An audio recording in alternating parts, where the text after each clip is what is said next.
रजित जी ग्वालियर से। श्री हरिवंश। श्री हरिवंश महाराज जी, आपके चरणों में कोटि कोटि प्रणाम। महाराज जी, किसी न किसी कारण से असफल हो रहा हूं, अतः मेरा मुख्य उद्देश्य परमार्थ की प्राप्ति है, लेकिन छोटे छोटे उद्देश्यों में जो असफलता मिलती है, भक्ति और असफलता के बीच सामंजस्य कैसे स्थापित करूं? मतलब आपका कथन है कि यदि मैं भक्ति कर रहा हूं तो मुझे सफलता सांसारिक मिलनी चाहिए, ऐसा? नहीं, ऐसा नहीं है। मेन उद्देश्य तो सफलता मतलब आत्म सिद्धि है, परमार्थ की प्राप्ति है। जी। लेकिन गृहस्थ जीवन में होते हुए रोटी कपड़ा मकान, अगर उसकी प्राप्ति नहीं हो रही, छोटी छोटी सफलताएं नहीं मिली, तो उसके लिए क्या? आज तक भूखे रहे हो क्या? नंगे रहे हो क्या? आप समझो, मेरे प्रभु जो है इतने करुणामय कि हम आप तो मनुष्य हैं, जो पशु पक्षी हैं, कीट पतंगे हैं, बहुत सी ऐसी योनियां हैं जिसको हम देख भी नहीं पा रहे, प्रभु उनको भी भूखा नहीं रखते। उनका नाम विश्वम्बर है। अब हमारी चाहतों की सफलता है, बात समझो। आपने जैसे सहज में कह दिया, रोटी कपड़ा और मकान, तीनों से आप खाली नहीं हैं।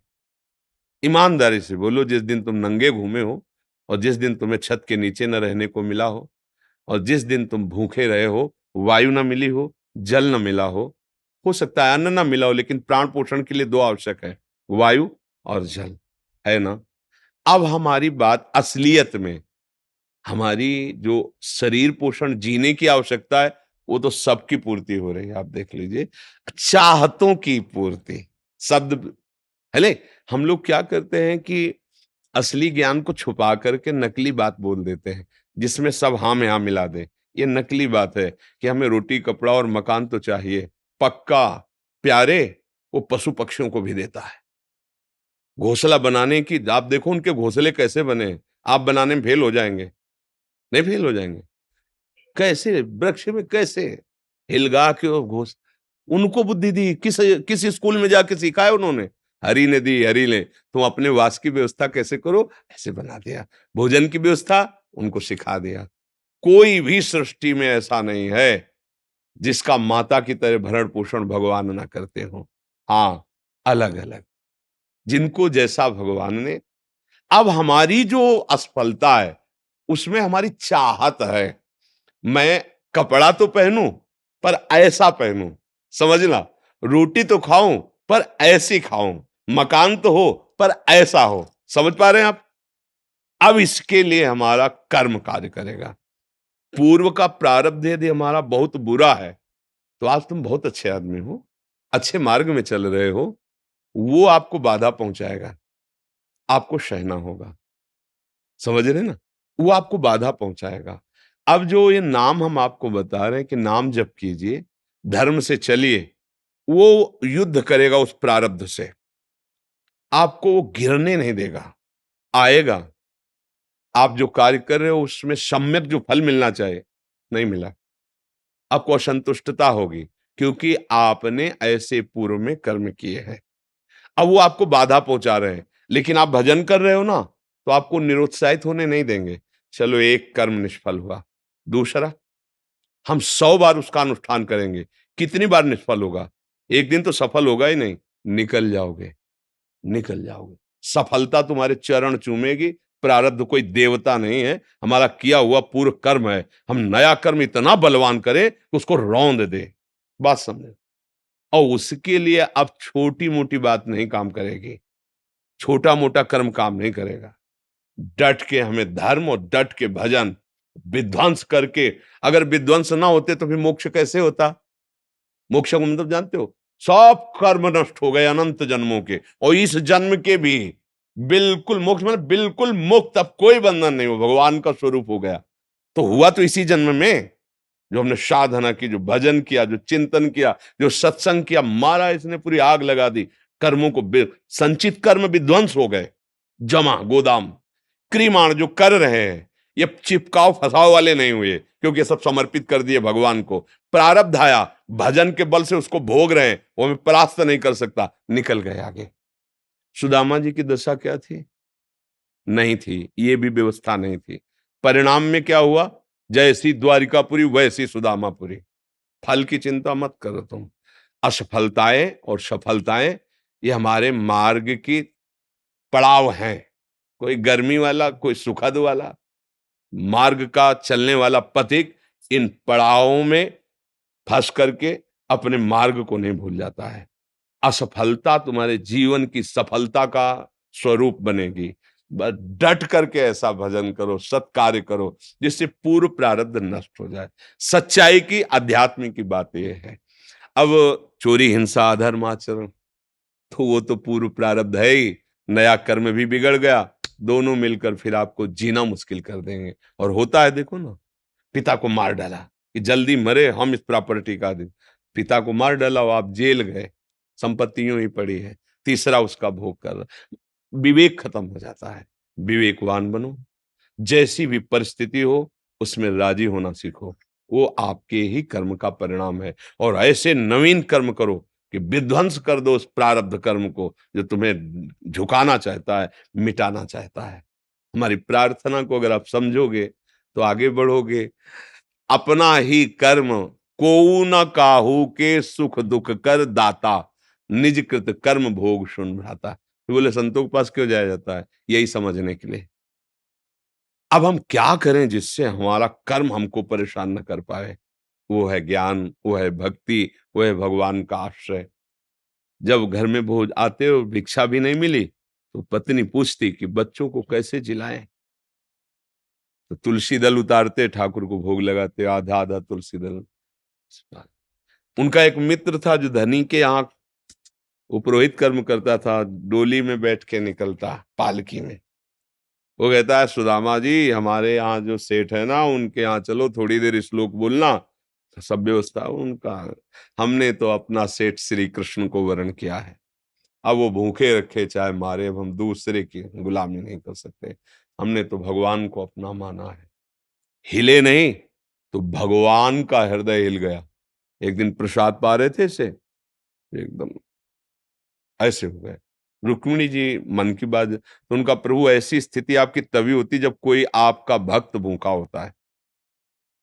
तो भगवान के आंसू आ गए। हमारा पुराना मित्र है सुदामा, और कई दिन से उसके घर में भोजन नहीं, बच्चे।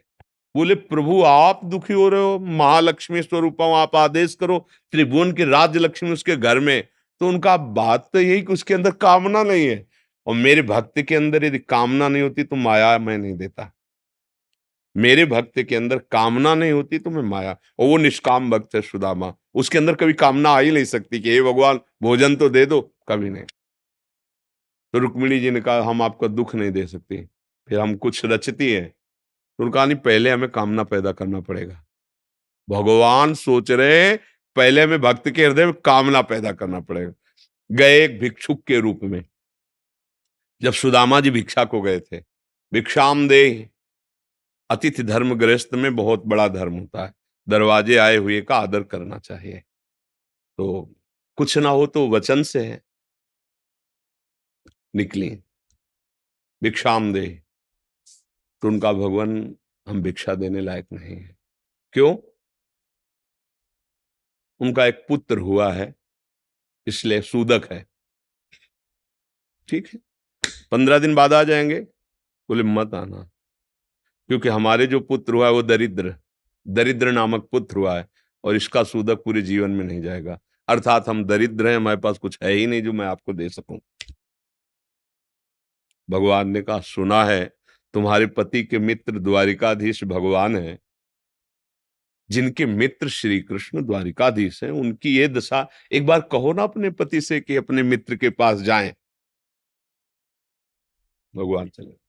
पत्नी आए, जब आए सुदामा जी, तो पत्नी ने कहा कि हाँ, हमें तो स्मरण नहीं था, आपके मित्र द्वारिकाधीश है ना, आप उनके पास जाओगे तो मैं कभी इस बात के लिए नहीं जाऊंगा कि श्री कृष्ण मुझे सांसारिक वस्तु दे। नहीं नहीं। बोले, आप कब कह रही मांगना? आप केवल जाओगे तो आपकी दशा देख करके वो आपको दे देंगे। बोले, तुम कहती हो तो हमें दर्शन मिलेंगे मेरे प्यारे के, इसलिए मैं जा सकता हूं। अब मित्र के पास, गुरु के पास जाए तो कुछ ऐसा शास्त्रीय सिद्धांत है, कुछ भेंट ले जाए। बेटी के यहाँ जाए, गुरुदेव के यहाँ जाए, आराध्य देव के यहाँ जाए, ऐसा। और मित्र के यहाँ जाए तो उनका भेंट के लिए, अब खुद खाने के लिए भेंट क्या, सुदामा जी की पत्नी ने कहा देखो प्रयास करती, 4-5 आस के मोहल्ले के घरों में गई, तो कुछ तो ऐसे थे देखते ही बंद कर लेते थे दरवाजा कि मांगेगी आके और क्या है। थोड़ा एक प्रिय भाव रखती थी। तो कहा हमारे पति द्वारिकाधीश से मिलने जा रहे हैं, कुछ उनकी भेंट के लिए। तो सूप होता है, सूप से जैसे पछोरा जाता है, अच्छे चावल पीछे हो जाते हैं, टूटे वाले आगे हो जाते हैं। वो टूटे हुए तंदुल जो वो दिए कि हाँ ले लो। वो तंदुल लिए 3 मुट्ठी। अब उनके पास अच्छी रुमाल भी नहीं थी, क्योंकि सब पैसे से होता है, गरीब, इतने गरीब। अपनी फटी हुई कपड़े की धोती उसमें चावल। पूरा बहुत बड़ा चरित्र है। पर जब भगवान के द्वार में पहुंचे, तो जहां ब्रह्मा और शंकर भी खड़े रहना होता है, वो द्वारिकाधीश का वैभव। द्वार पावे दरिद्र ब्राह्मण फटी सी, इतनी बेवाई है, ऐसा शरीर है, आंखों में भगवत तेज समाया हुआ है भगवान। तो उनका भैया एक बार तुम अपने स्वामी से कह दो जाके कि सुदामा नाम का कोई आपका मित्र आया है, बस ऐसा। पार्षदों ने बड़े दयालु हैं। पार्षदों ने कहा आप यहीं तब तक खड़े रहिए जब तक हम ना आए। और भी पार्षद थे। एक दौड़ते हुए गया, जय जयकार हो प्रभु, कोई एक दरिद्र ब्राह्मण वेश में है और वो सुदामा। सुदामा कूद पड़े भगवान। ब्रह्मा शंकर को भी इंतजार करना पड़ता था, लेकिन सुदामा नाम सुनते ही भाग पड़े भगवान। और ये सब आश्चर्यचकित बात रुक्मिणी जी, पार्षद सब देख रहे हैं कि ऐसे तो कभी भगवान नहीं भागे, कि भाई ब्रह्मा जी आए भगवान भाग पड़े या शंकर जी आए, सब आकर इंतजार करते हैं। और प्रभु जब प्रभु दौड़ के गए सुदामा जी को। सुदामा जी संकुचित हो रहे हैं कि मेरी हड्डियां ऐसे सुकोमल, तन मेरे श्याम सुंदर के लग रही होंगी। वो सकुचते जा रहे कि इतना बड़ा वैभव स्वामी हमें ऐसे। भगवान ऐसे अपने हाथ से चरण पखारे सुदामा जी के, थाल रखकर। रुक्मिणी जी आश्चर्यचकित हो रही है, ऐसा कोई तपस्वी, ऐसा कोई महात्मा जिसके ऐसे भगवान अभी तक तो नहीं देखा जैसा इस ब्राह्मण। और धोती कई जगह से फटी थी, जो दुपट्टी उसको ऐसे केवल अंग ढके हुए थे, ऐसी धोती थी, हड्डियां हड्डियां शरीर में। रुक्मिणी जी के पलंग पे बैठाला भगवान ने, जिस पलंग को ब्रह्मा शंकर नमस्कार करते हैं, उस पलंग पे बैठाला, चरण धोए, चरणामृत लिया, का हो भाग्य आप पधारे, भोजन पानी सैन, चरण दाब रहे भगवान। सुदामा जी सोचते वो दास पर कितनी प्रीति प्रभु करते हैं। 2-3 दिन 4 दिन सबसे प्रभु मिलवा रहे हैं, परिचय कराए, ये मेरे मित्र सुदामा जी हैं, ऐसे बैठे। और सबके बीच में कहा कि ब्याह हो गया है, क्योंकि जब मित्र बने थे तब तो गुरुकुल में थे। तो सुदामा जी ने कहा पुत्र भी है, हाँ, तो भाभी ने कुछ दिया भी होगा हमारे लिए। अब ये वैभव, हाँ, अब वहां फटे कपड़े में तंदुल कैसे। बोले देखो पहले चूक की थी, गुरु माता ने चले दिए थे हमारे लिए, और फिर चूक कर रहे हो, कुछ दिया है। अब भगवान ने ऐसे हाथ पकड़ा, उनका उठाया, कहा इतने स्वादिष्ट कीमती वस्तु तुम छुपाए रखे हो। खोला, उस फटे पुराने कपड़े में लपटे हुए तंदुल। रोमांच हो रहा है भगवान को। रुक्मिणी जी देख रहे हैं कि ऐसी प्रसन्नता से तो 56 भोग भगवान नहीं पाते द्वारिकाधीश, जैसी इस गरीब ब्राह्मण के तंदुल पार है भगवान। दूसरी मुट्ठी ली, तीसरी में रुक्मिणी जी ने हाथ पर, प्रभु बस इतना काफी है इनके लिए। 2 मुट्ठी में 2 लोग का वैभव सुदामा को। प्रगट में 25 पैसे भी नहीं दिए, एक भी वस्तु ले। 3-4-5 दिन आनंद लिए, फिर सुदामा जी से कहा कि तो भगवान ऐसे चले। सुदामा जी ने सोचा कि प्रगट में तो कुछ दिया नहीं, हमें लगता विदा करने चल रहे हैं, तो कुछ अगर 2-4 असरफी भी होंगी तो खान पान व्यवस्था तो चली जाएगी। भगवान ने कहा जो अच्छे अच्छे कपड़े पहनाए थे, रास्ते में कोई उतार सकता है तो उतार दो, अपनी धोती पहन लो। यहाँ पर धोती पहन, रास्ते में बोले आप इधर से ऐसे जान, फिर वहां से मुड़ जाना। बोले हम तो आए थे तो रास्ता तो जानते ही प्रभु, चले जाए। और रास्ते में सोच रहे मेरे मित्र कितने कृपालु हैं, मुझे इसलिए नहीं दिया कि ये कहीं मेरा चिंतन छोड़कर धन का चिंतन न करें। हे श्री कृष्ण, सदैव आप जैसा ही मित्र मिले। सोचते सोचते आए तो देखा फिर वही द्वारिकापुरी। बोले मेरी बुद्धि मारी गई है कि वास्तविक यहाँ कोई रचना हो गई। यहाँ तो हमारी एक छोटी सी कुटिया थी, ऐसा ऐसा। देखा कि उनकी पत्नी जो है स्वर्ण थाल लिए दास दासियों से आरती उतारने। तो उनका तुम कौन हो? तो उनका आपकी दासी हूँ, आपकी पत्नी। ये सब बोले जिनके पास गए थे ना, उन्होंने सब अश्रुपुलकित हो रहे कि वास्तविक तेरे दरबार की आली निराली शान ये देखी, सखावत खुद तेरी गलियों में चक्कर काटते देखा, फैलाया हाथ जिसने तेरे दरबार में आकर तुझे देते नहीं देखा, मगर झोली भरी देखी। ऐसे अगाध सिंधु भगवान का दासत्व भला हमको निष्फल कैसे हो जाए? हम जो राधा राधा जप रहे, हरि हरि, ये कभी निष्फल हो सकता है? पर धैर्यवान रहो, धैर्यवान रहो। समय से जब आएगा तो आप निहाल हो जाओगे। अश्रद्धा मत करो और ऐसा भी मत सोचो कि वो भरण पोषण हमें नहीं, ऐसा नहीं। त्रिभुवन में कोई नहीं है, सबको जैसे राजी हैं भगवान वैसे सबका भरण।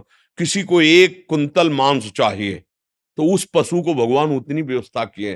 किसी को कितना चारा चाहिए उतनी व्यवस्था किए। कितना सबको, पूरी सृष्टि को भगवान दे रहे हैं। इसलिए ऐसा तो कभी अश्रद्धा करना मत और धर्म से चलते रहो, नाम जप करते रहो, पूर्व कर्मों से लड़ो, निराश होना मत सीखो। आज सफल नहीं है तो हम कल सफल होंगे। ऐसा नहीं कि हर कर्म हमारा निष्फल चला जाए, ऐसा नहीं है।